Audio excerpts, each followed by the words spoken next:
Hello everybody, my name is Joanna, I'm the Polish folk witch, and today I would like to talk to you about animism versus the spirit model that's used in magic and witchcraft, and whether they are the same thing or not. So I often see this misconception amongst practitioners of, broadly speaking, the Western tradition, that the spirit model is equivalent to animism. And this is especially apparent when you see folks identifying as animists, whereas you can also see that their approach to working with spirits does not bear very key characteristics that exists within the animist worldview. So let's break it down today. Let's talk about comparisons between the two, where they overlap, where they are different, how they are different, and why it's important to understand the difference and not just make up definitions for worldviews or philosophies that already possess those definitions and are very concrete, okay? I find that it's very important to know where we are actually coming from, to know which worldviews or philosophies, models or paradigms that we live by or we utilize in our practice, which ones are actually compatible with our worldview, with our values, our beliefs, and so on.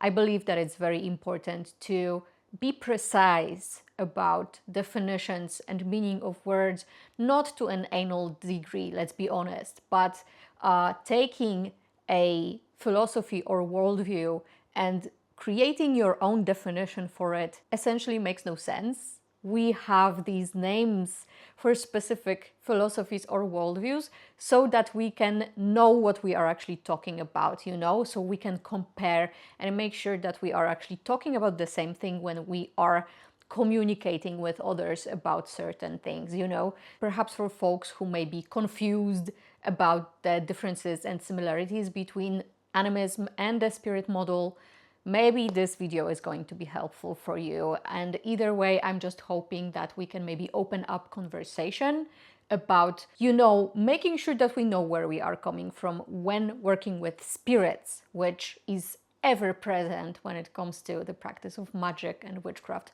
broadly speaking. So because we want to start with definitions, just to make sure that we are really on the same page, let me just quote some books so that we know what is the basic definition of the spirit model within magic and witchcraft, and then what is animism within animism, obviously. So I'm going to use this book, Spellcraft and Spellwork by Ariana Carrasca, to provide the definition of the spirit model. So the spirit model is arguably the oldest model of magic we have record of. This model posits that there is an other world beyond our physical plane that is inhabited with all sorts of different types of autonomous spiritual entities. Such spirits can include angels, demons, deities, land spirits, plant spirits, the fair folk, etc.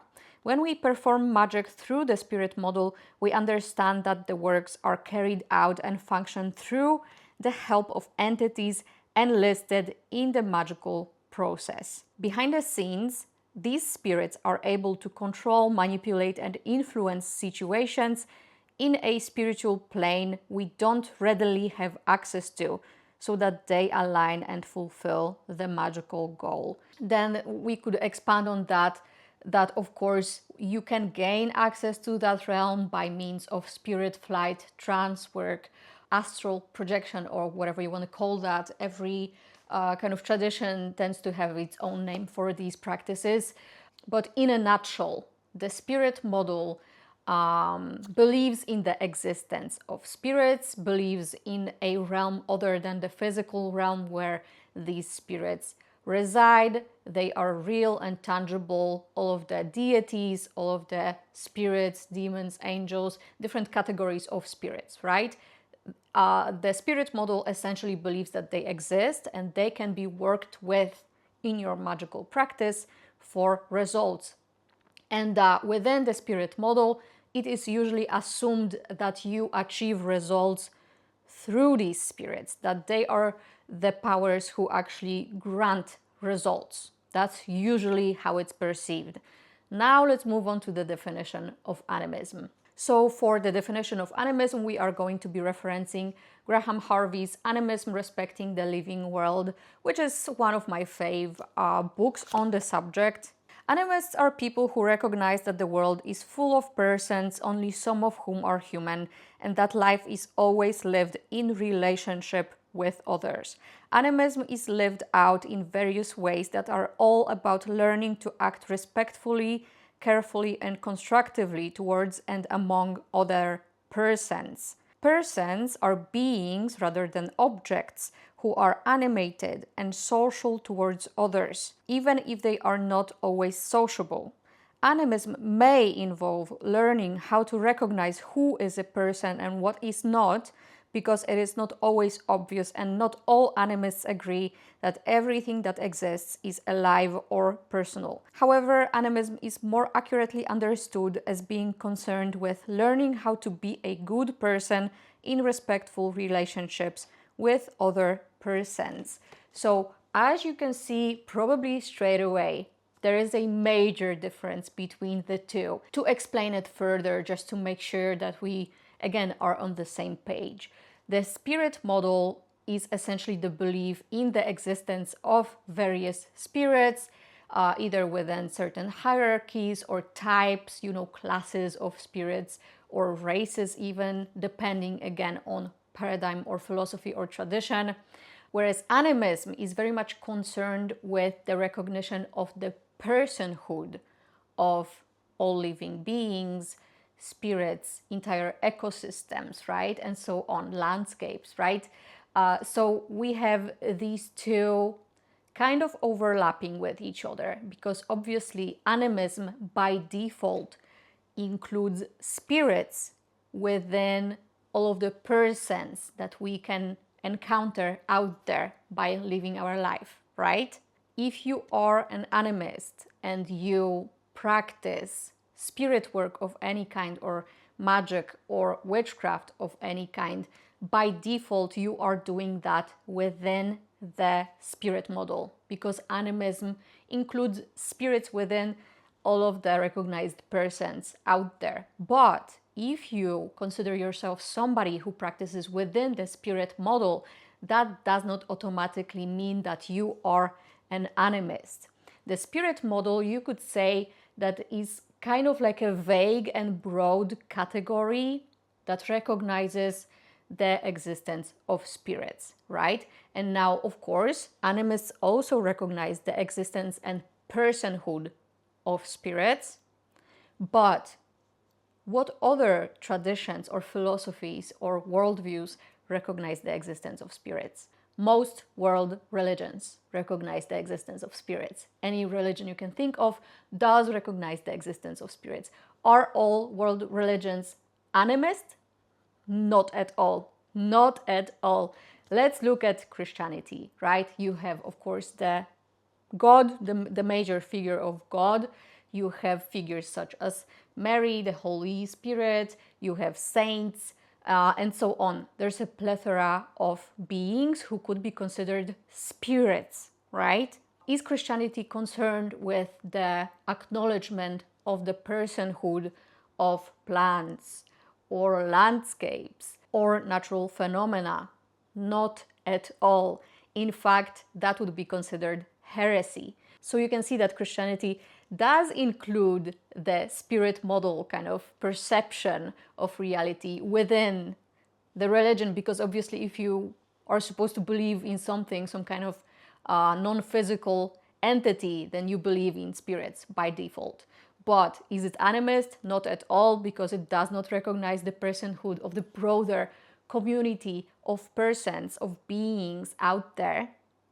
And of course, other than that, we also have the aspect that is very, very, very important in animism, which has to do with making sure that we cultivate right relations with all those persons around us. So it's not only the recognition of the personhood that makes you an animist, but also striving to build relationships with those persons in one way or another. This, of course, doesn't mean that you have to be friends with everybody, right? Because we do encounter assholes as well out there, and beings or persons who might not just be compatible with who we are. It's kind of the same as building relationships with fellow humans, right? Not everybody is going to be our friend, and it's the same with other non-human persons out there. Still, that relational aspect is very important, and it's a core aspect of animism, right? Without it, we can't really fully be speaking of animism per se, you know? So when we look at the spirit model, there's also, because of its kind of vague and broad application out there, it can absorb different traditions or can be molded to fit different traditions, right? We all know that there's a plethora of religions out there. Many of them have very conflicting views on who is a spirit and who isn't, what kind of spirits we accept versus we don't, right? And what is very important is that in a lot of religions, you also encounter hierarchies of spirits. And those hierarchies obviously are man-made. They are created and categorized and cataloged by humans in order to fit into the tradition, into the worldview. And those hierarchies often impose those man-made perceptions of which spirits are worthy, which spirits are considered powerful, which spirits are considered good versus bad. All of those, categories, all of that is man-made. Whereas in animism, you don't really deal with man-made hierarchies like this. In fact, when you look a bit deeper beyond just the surface level of what animism is not anthropocentric. On the contrary, we as a species are not at the center of animism. We are not the most important persons out there. We are not considered better, more important, more powerful, or more worthy of respect than any other persons out there. That's animism. Versus, because of the broad application of the spirit model out there, it can make space for those hierarchical views of spirits. Unfortunately, it can also make space for abusing spirits, trapping spirits, or otherwise disrespecting spirits if they are considered within a particular tradition to not be worthy of respect. That's not something that would be tolerated within animism per se. This is something that is kind of considered from a very different angle within animism. You can compare this like within, let's say for example, the Western esoteric tradition or the grimoire traditions, where all of those very much Christian-based hierarchies of spirits are respected. We have entire classifications of spirits, and they would be classed as useful or non-useful or good or bad based on and in relation to our profit and our interests as humans.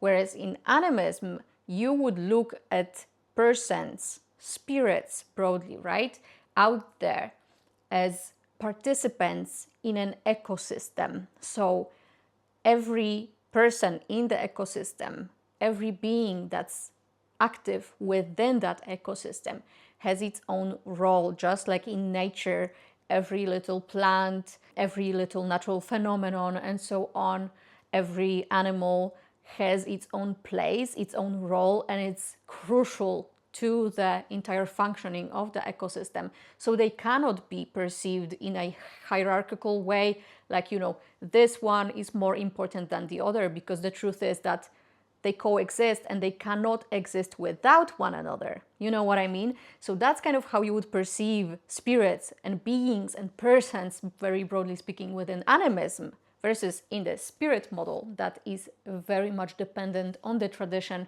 within which you are practicing, either be it a magical practice or a religious practice. So before you consider yourself animist just because you believe in the existence of spirits, think twice Is your tradition compatible with animism? Is your tradition imposing man-made anthropocentric hierarchies and understandings of spirits to the ecology around us? Is it implying certain things that are very much based in anthropocentrism or in the superiority of one being out there, the, major god or something? Consider whether what you are doing, what you believe in, what you're practicing within your magic or religion, is it compatible with animism? Can you therefore consider yourself to be an animist? I'm not here talking about this to gatekeep animism. If I could, I would highly encourage everybody out there in this world to consider animism as a valid and very worthwhile and wholesome way of living.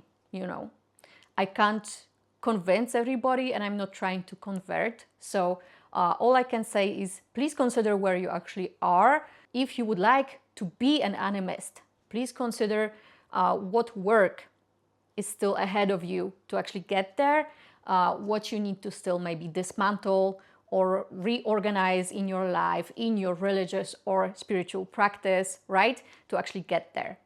It's okay to be in the process of, moving towards animism, striving towards animism.